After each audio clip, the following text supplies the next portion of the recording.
Corona संक्रमण की विश्वव्यापी महामारी में सारी दुनिया के देशों में अफरा तफरी मची हुई है। भारत में भी 1 महीने से अधिक समय हो गया।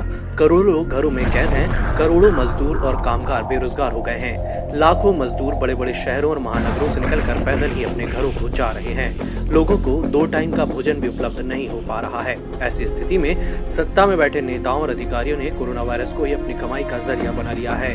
कोरोना संक्रमण उनके लिए एक आपदा नहीं बल्कि कमाई का एक मौका बन गया है, जिसमें वह आपदा के नाम पर लाखों करोड़ों रुपए की अपनी अपनी हैसियत के अनुसार रोजाना कमाई करने में लग गए हैं। कोरोना वायरस जैसी जांच के लिए जो किट अत्यंत महत्वपूर्ण थी, उसकी सेंट्रल परचेसिंग करके करोड़ों रुपए का वारा न्यारा नेताओं और अधिकारियों ने किया।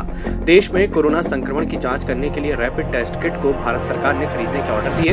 12 करोड़ 25 लाख रुपए की 5 lakh rapid test kit GST के साथ चीन से आयात की गई। आयातक ने 245 रुपए प्रति टेस्ट किट के हिसाब से खरीदी थी। सरकार ने आयात करने का ठेका रियल मेटाबॉलिक्स कंपनी को दिया था। इस कंपनी ने रैपिड टेस्ट किट को आयात करने के बाद एक अन्य कंपनी को 21 करोड़ रुपए में 5 लाख किट बेची थी। दूसरी कंपनी ने आईसीएमआर को 30 करोड़ रुपए में 600 रुपए प्रति किट के हिसाब से सप्लाई कर दी।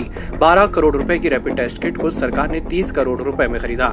ये सारा खेल एक सप्ताह के अंदर हो गया। जिस कंपनी को कोविड-19 रैपिड टेस्ट किट को आयात करने की मंजूरी दी गई, वह गुजरात की कंपनी बताई जा रही है। आईसीएमआर ने सीधे आयातित किट की खरीद न करके डिस्ट्रीब्यूटर के माध्यम से किट की खरीदी की, जिसके कारण 2.5 गुना ज्यादा कीमत भारत सरकार को चुकानी पड़ी। कोविड-19 रैपिड टेस्ट किट चीन से आयात की गई थी। जांच में इसके परिणाम ठीक नहीं आए तो सबसे पहले राजस्थान सरकार ने इसका विरोध किया। इसके बाद पश्चिम बंगाल सरकार ने रैपिड टेस्ट किट का विरोध किया। इस बीच तमिलनाडु सरकार ने एक अन्य कंपनी से 50,000 टेस्ट किट 400 रुपए प्रति किट के हिसाब से खरीदी। उसके बाद आयातक और डिस्ट्रीब्यूटर के बीच झगड़ा शुरू हुआ। ये विवाद दिल्ली हाईकोर्ट पहुंच गया। दिल्ली हाईकोर्ट में जब इस मामले की सुनवाई हुई, तब एक एक करके प्याज के छिलके की तरह मामले की परतें खुलना शुरू हुई।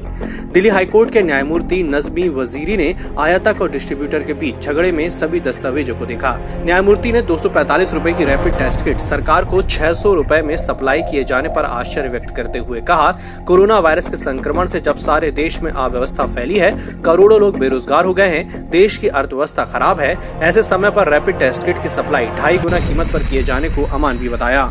हाईकोर्ट ने रैपिड टेस्ट किट की कीमत 600 रुपए से घटाकर 400 रुपए करने के आदेश कंपनी को दिए। आयातक और डिस्ट्रीब्यूटर के बीच में भुगतान को लेकर जो विवाद हुआ था, उसके कारण करोड़ों रुपए की लूटपाट का ये मामला उजागर हुआ। Bureau report, EMS TV, Bhopal.